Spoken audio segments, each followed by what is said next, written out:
Hello, everyone. Namaste. I think we're going to wait till a few people get on. If this is your first time, we just want to know where you're from and do some shout outs here. So I'm looking forward to saying some hellos to people. And we're going to have a little topic, and then I'll do a few readings. I feel like my shirt's glowing. What does that mean, Dana? So who's with us right now? Angel, I guess. I don't know. You got the wings behind you. Yeah, it's like I just looked at it, I'm like, I feel like a neon white. I don't see anyone coming up, so maybe you see it on your screen, but who's in? Yeah. Oh, you know what, Deb? On the right-hand side, if you click on comments up on your screen there, that should pull up all the comments because I know you like to see everybody join. Yeah, there we go. Got it? Yeah. Yay, so, there we go. Dana is my better half, literally.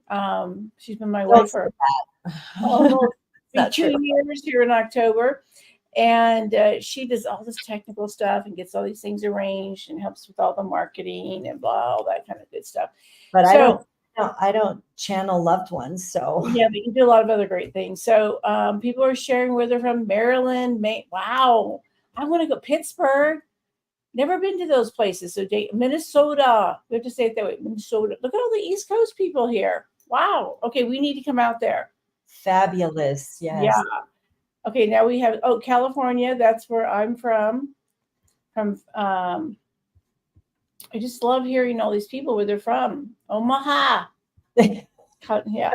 That voice came out weird. Yeah. Okay. Well, we have Conifer. Yeah, we know where that is. Sacramento. Okay, Sharon. I'm originally from Sacramento. Born in Oregon, raised in Citrus Heights, Roseville area. So if you know that, I think it's Marty. So let us know if you're from. Yeah, that is so cool. Carol Ryan from good old Aurora, Colorado. Aurora, not far from us. We used to be considered Aurora. So with that said, I love this. You know, I grew up, this is going to, you guys can see my age anyway. I grew up with a phone that had a party line. So if you've never heard of a party line, that means you picked up the phone, or if you got a call came in, it would have a certain ring. So we shared our phone number with other people. And now we're on this thing called, you know, the Zoom kind of, whether it's Facebook Live or StreamYard, whatever it is, and we can talk to people all over the world. I did a group medium session the other day from one of the clients that were on was from Italy, and here everyone else was from Colorado. So love this stuff, but it's still easier for me to talk to people who crossed over than technology. We hear of Kansas. We have a dear friend in Kansas. Littleton, absolutely. But the sharing from Sacramento, is it Sacramento or a place close to Sacramento? That's what I want. It said Citrus Heights. Girlfriend, I grew up there. I wonder where she went to high school. You know, I want to know. Okay. Laura down in Parker. Hi, Laura. Hi, Laura. Laura's one of our students. Hi. Be there, be square. Yeah, absolutely. From Parker, Colorado. Alice, because look at all these. This is just fabulous. I'm just like an overload with all this greatness. So I pick a topic to talk about. Dana doesn't even know what I'm going to talk about as we come on. And of course, we're going to do readings. I'm really seeing the people that are joining are getting how we do this. They're not asking all the questions right up front, but please. Oh, England. I am turning in from the north of England. My ancestors are from there, so we may be related to you too, or I am. Dana and I are not. That is really funny. Hey, you know, just got a shout out with there. So I have a class called Solutions, and it has 3, 1.0, a 2.0, and a legacy. And I teach them once a week, and I have these different topics that they each learn. But recently, I've been talking about being right and how important it is to be right. And I really wanted to go into this topic because one of the students had said a couple of weeks ago, you know, my boss always wants to be right. She always wants to be right. So we were talking about that and how the ego will take over. Our ego wants to be validated and be right. Well, with what I do for a living over these years, I've been vetted on so many different companies about I have to answer so many things right in this amount of time. And people hire me to be able to be right, to be able to give them answers, connect with their loved ones, help them with their future. So it's sort of our programming that we get into that we want to be right. And we're told very early on in our child as children, and we're going to school about the right answers and getting good grades. It's about being right. And I think that takes out so many other things. It actually creates a lot of fear having to always be right.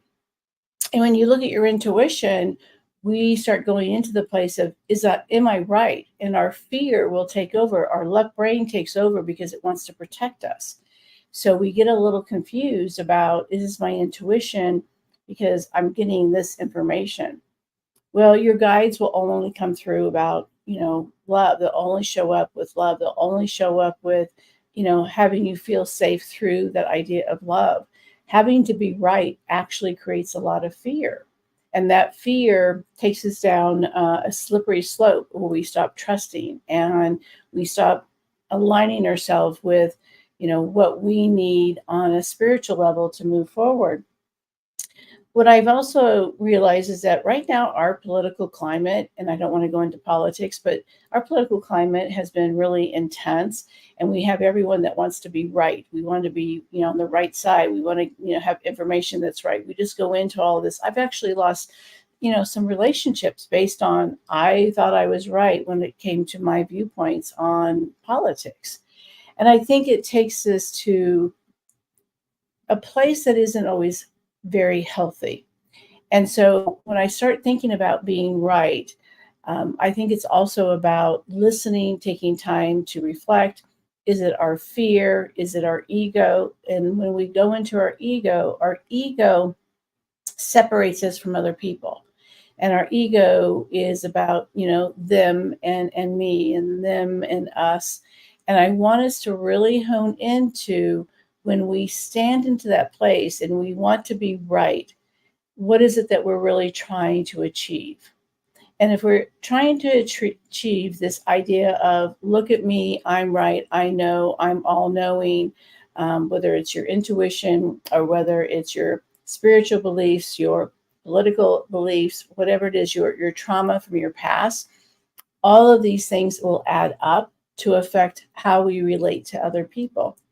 That also creates a lower vibration because being right also causes wars. If you look at any war that has been studied in our world, even our current wars, they're all about one side being right. And if you're on a spiritual path, it you may want to shift that energy a little bit about looking within and saying, can I look at this with love? Can I look at this as what's the divine goodness for all of us? How can I show up with love versus that fear and that idea of being right? And I have found, because the way I was raised in a very religious home that always believed they were right. And to this day, it's still that way. Is they believe they're right and they want to change your mind. And it causes divisions in families and friends that everyone wants to be right instead of looking at the soul and looking at the heart. And is that relationship more important to you than being right? And I think we're supposed to have different opinions. We're supposed to have different ideas. We're supposed to have our own uniqueness about our journey. And the purpose of our life here on this planet is to understand our fears and to work through our fears and our karma, if you want to call it that way. If you want to call it, karma, which I have a different belief about karma than most. But with that said, when we are standing on this soapbox trying to prove that we are right, what is that really doing? Is that causing us to unite or is it causing us to divide? And if someone feels like they're right and you feel very differently, it might be because their experiences, it might be because of their reincarnation, it might be because of their journey and lessons, karma, whatever you want to call it. They are here to show up in that energy to be able to heal and look through things and maybe even be a teacher for us. If you feel like you're more evolved than maybe other people that believe a different way, this is an opportunity for you to sit back and think about, do I have to be right? Or is it more important that I bring love? Is it more important that I listen? Maybe this person that is pushing back just wants to be heard. They want to be seen. They want to be recognized. They want to know that their suffering, their struggles, their fears, their things that they've been through are validated from somebody else other than themselves. And when we're able to show up for somebody with understanding and hearing their point of view, it doesn't mean it changes your point of view. What it means is that you're able to hear their point of view. Just like we want to be heard, everyone wants to be heard on their point of view and why. For me, I can get a little rattled when I feel like someone has a tunnel vision. Dana, that's here, gave me this prism because I believe that there are many viewpoints on one topic.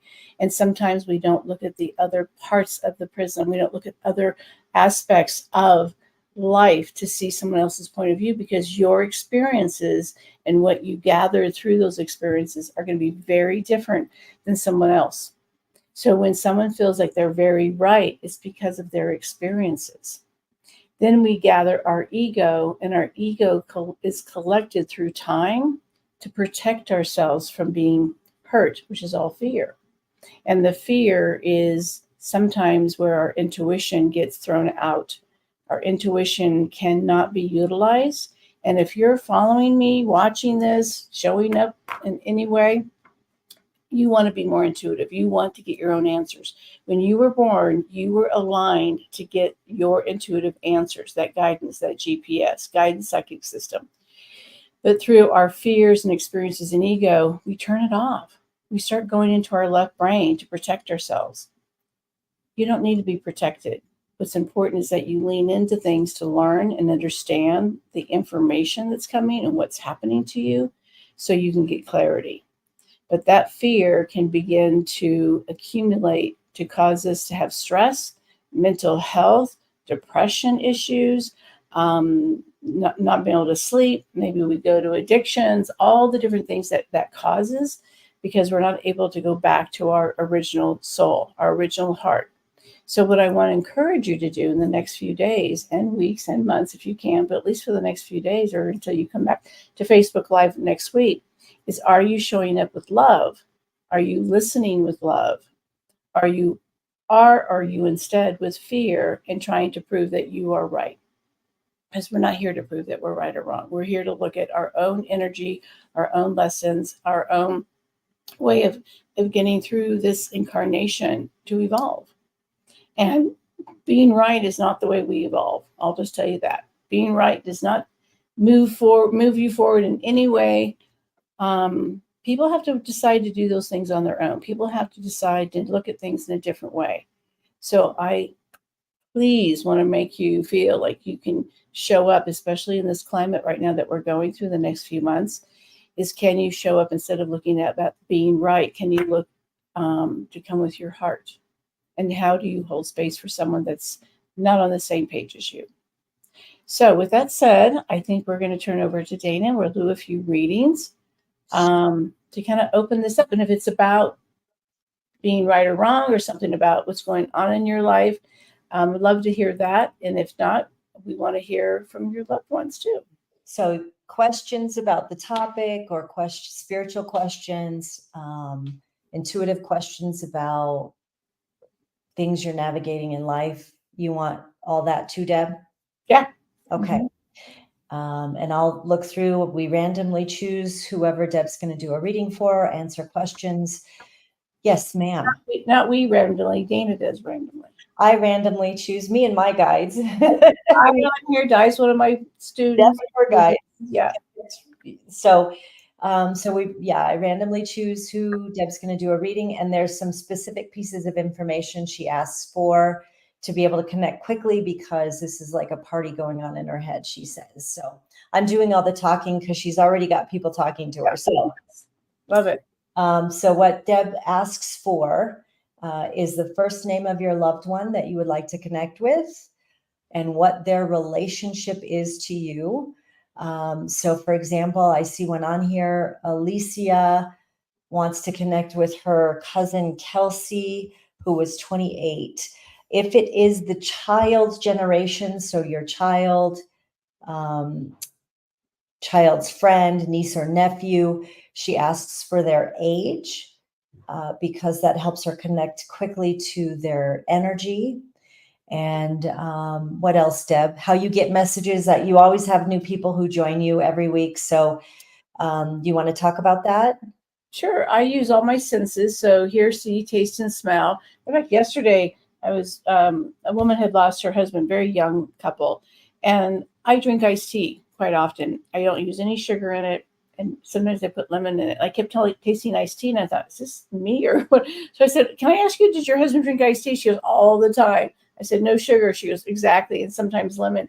So the taste and smells all come, and I have to, translate what that means. They don't have any vocal cords, so I built a language to be able to communicate. So I hear, see, taste, and smell things. Sometimes it's very random, weird stuff, and you get to figure out what that looks like. But I love that kind of stuff for sure. Psychic charades, we I call it. reach your age, yeah. So that first one that I read you, Kelsey, Kelsey, yeah. We'll just yeah. Um, Alicia, she first of all, she's just so young. I'm so sorry. The other thing I get is that you guys were pretty close, but she's saying that you felt some guilt. Maybe you guys weren't in contact for a while, or maybe she had called you or whatever, but I feel like there was a disconnect for a period of time that you're kind of holding on to. And she says, please don't go there. I feel like Kelsey had just some stuff going on, but I also feel like this is an unexpected death. I feel there's a heartbroken kind of energy. So I don't know if a relationship ended or there was a feeling of, desperation or feeling overwhelmed. And this is a girl too that has just a lot of personality, a lot of fun going on, or she could be a lot of fun. But I'm seeing like this constant turbulence.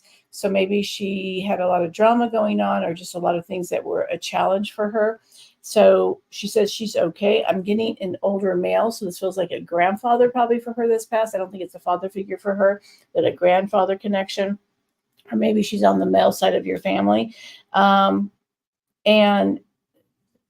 she says there's just a lot of questions around her death, so I'm assuming people are just curious about what exactly happened. And then the last piece is she feels like she was celebrated, like a celebration of life for her was done. She just said, hard time for everyone because obviously her age, but also she sees it that she was honored and celebrated in a very beautiful way. And I feel like there's ongoing celebrations for her. So let us know, Alicia, if that makes any sense. Hopefully that was from you and not someone else, jumping in too. so validations, yeah. When you receive a reading, please type in the validation because that does also help everyone watching as well as Deb.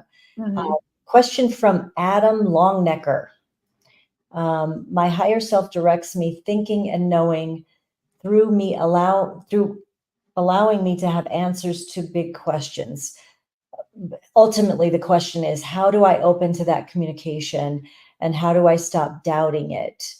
And I'm only laughing because Adam, when I just had this topic about being right, I think you throw in a little bit of that fear of wanting to make sure it's right. So I think that you're highly intuitive. I definitely feel like you've had some early childhood trauma. Just let you know, I'm starting a men's group in September. Love to have you on, Adam, to help get that clarity. But the other part of it is I get, you keep going back and forth with your guides. And I will tell you, when you work with your guides, your higher self, the universe, whatever you want to call it, if you believe in prayer and God, there's basically the same language.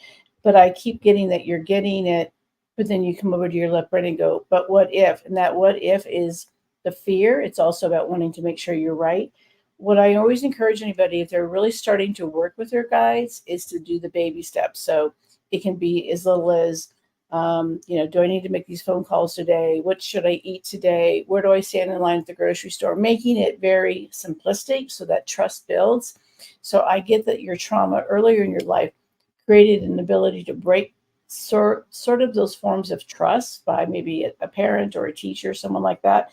And so now you're regaining that trust from, in my opinion, an invisible realm. Even though we know it's there, it's invisible on some level. So how do you re-engage that ability to trust? I also feel, Adam, that you don't want to cause any pain for anybody. So you're very cautious about moving forward. But I think that you live in a lot of fear. And so that wanting to be right that we just talked about causes that kink, as we call it, in this kind of work. But I think you've got some good intuitive abilities. Like I feel like you can read other people or help them, but you're not trusting always for yourself. His also, the last part of his question was connecting with his father, Bob, who has crossed over. I worry about doing two parts since people won't want to. So why don't we have someone else? And I don't know if the trauma was around your dad or the loss or the feeling of abandonment or what had happened to that, but that might be why you're not trusting. Right. I just don't want to give people two questions because I know that will open up a lot. I get to pick no matter Yeah. what. Let's see here. And Nicole. sorry about the loss. Yeah. Nicole is in LA, California, and her uncle Steve is who she would like to I connect. have an Uncle Steve too. First of all, I feel like Steve feels a little bit like a second dad or sort of a man that kind of stepped into a role of sort of being there, not replacing your dad probably, but just being there.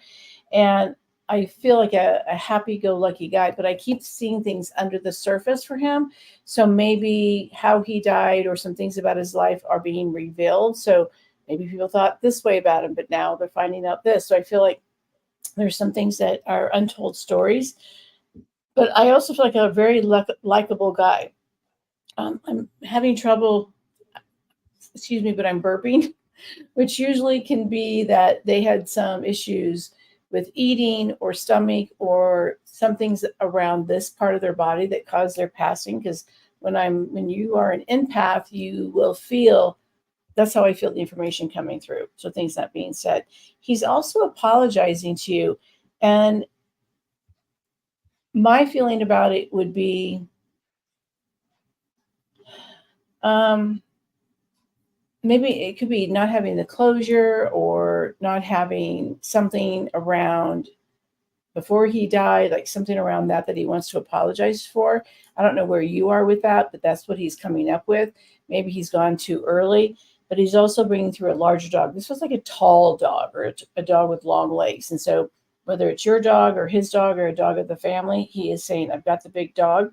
There's a quietness with Steve, but I also feel he's the one that wants to bring everyone together. He's the one about the family. He's the person that said, we've got to support each other and be there for one another. And I feel like for you, Nicole, you weren't prepared as much as possible to lose him, or his death is very significant to you. So it's sort of opening up a lot of different questions for you as well. Alicia shared that there was a lot going on with Kelsey.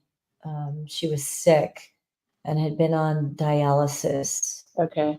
Possibly some sort of autoimmune disease. Okay. So interesting, right? Yeah, because, I kept getting a lot of pressure from her, not being able to get some clarity that she needed. And to be 28 on dialysis, way too freaking young. There's something going on wrong there. Mm-hmm. Yeah. Just next one, Brittany wanting to connect with her sister Nicole. Well, I'll let you do the reading and then I'll share the other part that she put in here. Does it say Nicole's young? 34. Yeah. This is her sister? Her sister. I get this heaviness after she died, Nicole died. Like there's a lot of either more drama or responsibility. Does that make sense? Maybe you could type that in, Brittany, and I'll share with Deb. Do they think she's murdered? She did that. Yeah. Okay. Say that. What she put in there is it's coming up on 4 years, and the date of the anniversary is August 4th. Sometimes you get the dates right away. She is saying yes to what you've said so far. Yeah. Okay. Dana's birthday is August 4th. That's a good way to bring that up. Happy birthday to my wife. Yeah, I don't know. I just feel like a lot has happened around her death. She doesn't feel sick to me. So I'm a little bit like, was there something else kind of going on? Foul play. Are people not sure about her situation? And I'm having trouble breathing before she dies. So to me, this feels like something respiratory, lung, heart, not being able to breathe is showing up. But I keep seeing something doesn't make sense with this. And maybe I keep getting this. So maybe there's someone here that's been murdered that they haven't resolved yet. That's in our feed. She has a huge smile on her face. I feel like she's a really beautiful woman. I feel like she's very outgoing. I feel like Nicole was one that let me help other people, always there to be a resource and a connection for others. So having this death, not only is she young, probably my feeling she left kids behind, but also the fact that the way she passed seems as if it's even more tragic because she passed unexpectedly, Deb, and they never got answers, so they were not sure. okay, that's what I'm getting. There's just more to this case. So I think Nicole has been trying to get in earlier.